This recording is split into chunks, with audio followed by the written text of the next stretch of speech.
Hello, I'm Rainey and I'm here to do the Newbie Booktube Tag. Now, I've actually recorded the Newbie Booktube Tag, but the first few minutes were very blurry, so I've just gone through the video and realised that I need to do this first introductory bit again. You'll spot the change, this is just forewarning.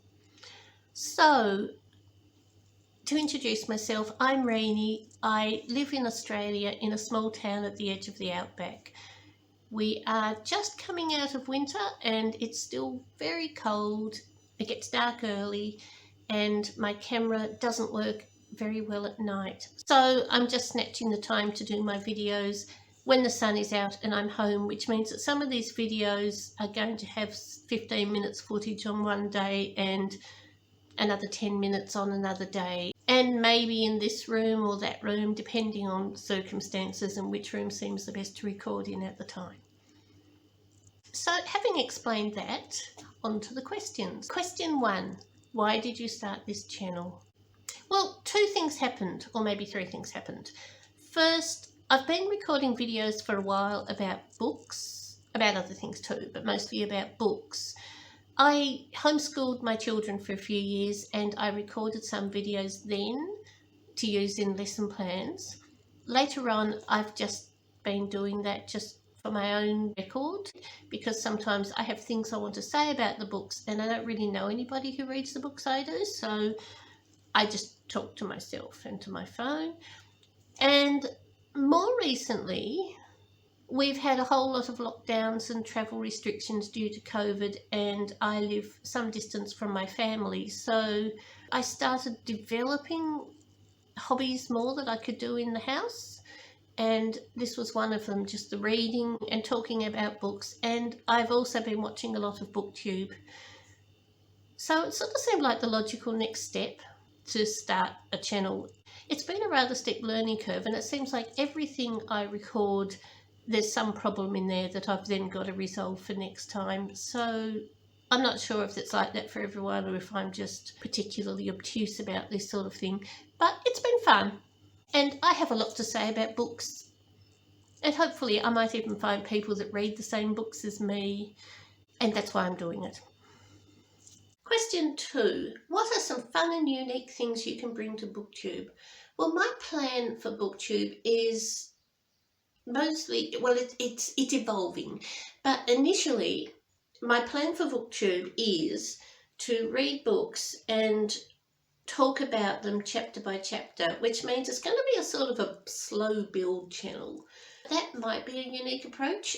So what I'm effectively thinking of is a review of each chapter and a discussion of the characters. I don't intend to give away all the details of the plot and just talk about what my favourite thing was in it and which characters I liked, that sort of thing, sort of like a read-along. Probably the books I choose to look at. I have a lot of old books and a lot of these books are very obscure, but they do have kind of nice stories. And those books are a lot of times both fun and exciting, and other books that have really interesting endings but are sort of poorly written. I'm hoping maybe to make a case that it's worth pushing through the first couple of chapters if the first couple of chapters are tough because of the story behind. And I'm pretty sure I've got some books that practically nobody else has. I will be doing some newer material as well, and of course I'll handle that differently, because that's all still in copyright. I made a false start here with The Lord of the Rings. I do have all those videos, but I'm just leaving it for a bit because I'm a bit nervous. Question 3, why do you love reading? Because reading is fun and I find it very easy and I get immersed in the worlds and I love to meet the characters, and I like to be presented with viewpoints that I haven't considered before, and for the intellectual stimulation. Question 5, what book or series got you into reading? I'm one of those people who has always read, and I wouldn't say that there was one, but if there was one that got me into reading full-size books, and I guess since I tend towards Victorian novels and books from earlier time periods, I guess this is the one. Black Beauty. Black Beauty was a big part of my childhood. I read it when I was about 9, I think. 9, maybe 10. And this particular copy was a gift from my grandmother, and I love it. It's got these like fantastic illustrations. So that is probably the book. If it's not that one, that's the book. The series that probably got me into reading is the Silver Brumby series by Elyne Mitchell. I haven't actually got the first one right here. These are because actually I have read the first copy to death and it's gotten rather tattered and I didn't want to show it on the camera, and that's called the Silver Brumby. But this is the 3rd and 4th books in the series. But that's also, Elyne Mitchell is a fantastic author, and I love these books. You may detect an interest in horses. I certainly had one as a child, and I still do, but you know, not quite as fanatically as I did as a child. And the other series, while I'm at it, that got me hugely into reading is The Lord of the Rings. These ones, which I still love, and I've just recently reread yet again. Question 6. What questions would you ask your favourite booktubers? I don't know. How do you manage your time? How did you not get put off in the very early days of starting a channel by the quality of your first videos? I think that's the question I need answered the most, because I'm making mistakes everywhere. Like recording this video twice last night and then realising that both of them were too poor quality because my phone just can't do night. There's so much that I'm still working out. Question 7. What challenges do you think starting a booktube channel will be the hardest to overcome? Time, especially in winter. Summer won't be too bad, but in winter when it's really cold and I only heat one room and that room is out there and it's dark and I can't really record very well at night, and the noises, especially out there where I've got a fridge and I've got a neighbour just over the other side of the wall, things like that. I think they're going to be the biggest problem. Maybe the fact that I want everything to look as good as the most famous and well set up and hugely experienced YouTuber out there, and I only really just started this fortnight, this week properly. So that is going to be a bit of an impediment that I hope to overcome. I think that's it for now. That's not the end of my challenges, but that's just the ones that come to mind. Question 8. When did you start reading? I was 3. Well, I was 3 when I started reading, like technically reading people's names and simple words, and I was 4 when I was reading like Mother Goose rhymes and things like that. I don't remember exactly what the first book I read was. I know when I was about 6, I read this. This is a classic of childhood as far as I'm concerned. It should be required reading for everyone. I made sure all my children read this. It is the story of Mr. Plumbean, who lived in a street where all the houses looked exactly the same until a bird dropped a bucket of paint on his roof and he had to deal with the fact that suddenly he was a little bit different. And he had that choice. Does he return his house to the way it was and continue being exactly like everybody else in his street, which they're all very proud of, or does he decide to be an individual? It's a fantastic book. It's really uplifting. It still means a lot to me. I've no idea if that man is still alive, but if he is, I'm going to have to find a way to tell him how much his book influenced me. Question 9. Where do you read? I read pretty much everywhere. A lot of times it's in my computer chair, especially in winter because that's the room with the heater. In summer, I'm in here. I've got a lounge in here. I've got lounge chairs out in that room that I read in sometimes. A lounge in here. Out the back, if it's a warm day, if it's a warm evening and it's in the middle of summer and there's daylight. The one place I never read is in bed because any time I go to bed I fall asleep. That might mean I don't get enough sleep, I'm not sure, but that's, or I've just trained my body beautifully to fall asleep when I'm in bed. But I can no longer read there. Question 10. What kind of books do you like to read? Well, I started compiling that list. I like science fiction. So I like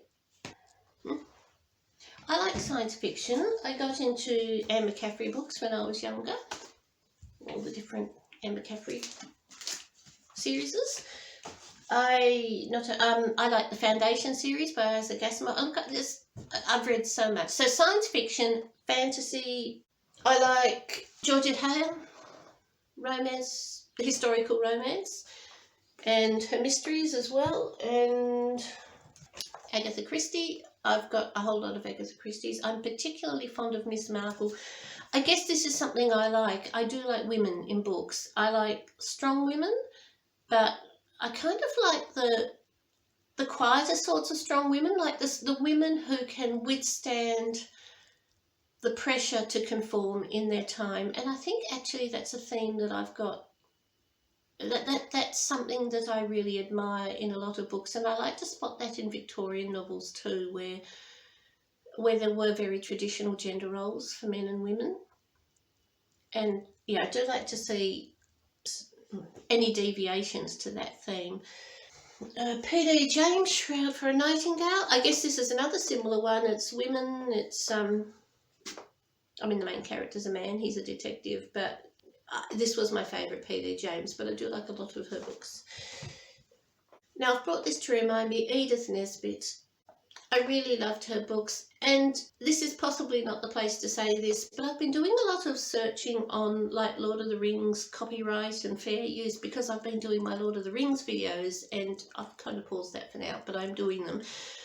And I've seen a lot of people talking about how the concept of a magic ring that makes you invisible is unique to the Lord of the Rings. And so I sort of just tossed this one into my stack, because Edith Nesbit wrote a book called The Enchanted Castle, which was published in 1907, in which she had a character who found a magic ring that made her invisible. So I sort of just threw that in, because Edith Nesbit, I feel like, deserves a lot more love than she gets. She's got some fantastic plots. They are children's books, but that shouldn't stop anybody from reading them. Children's books can be just as satisfying when you're an adult. So, other books that I like books like this, Fear and Loathing in Las Vegas. I actually don't even know what genre this is, but obviously that's a bit different to the others.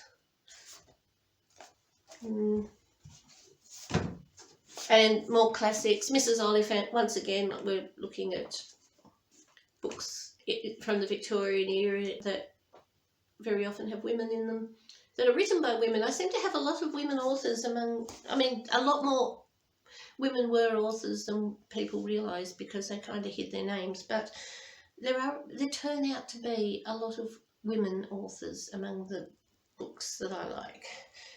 But one thing I will say is that because I used to get books offered in this form, they'd just be a title and absolutely no clue of what was in them, I never really went towards genres.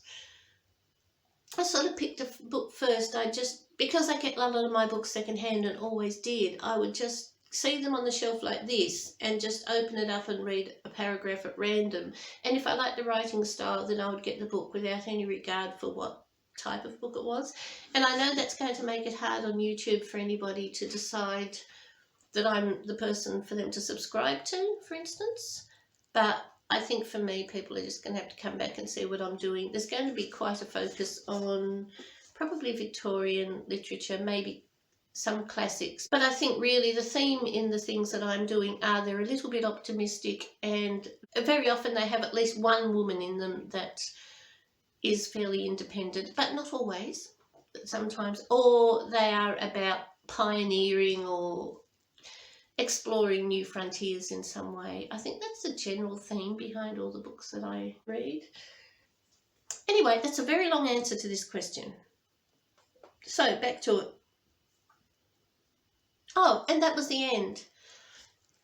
In the list that I'm looking at, there is another what do your bookshelves look like question for this tag that's apparently optional. But since there is actually a bookshelf tag, I think I'll leave that one for later on. I have a lot of bookshelves. I have a lot of books. In the meantime, I'll have to stop this because I have to get ready for work. I've answered all the questions, so I will leave that here.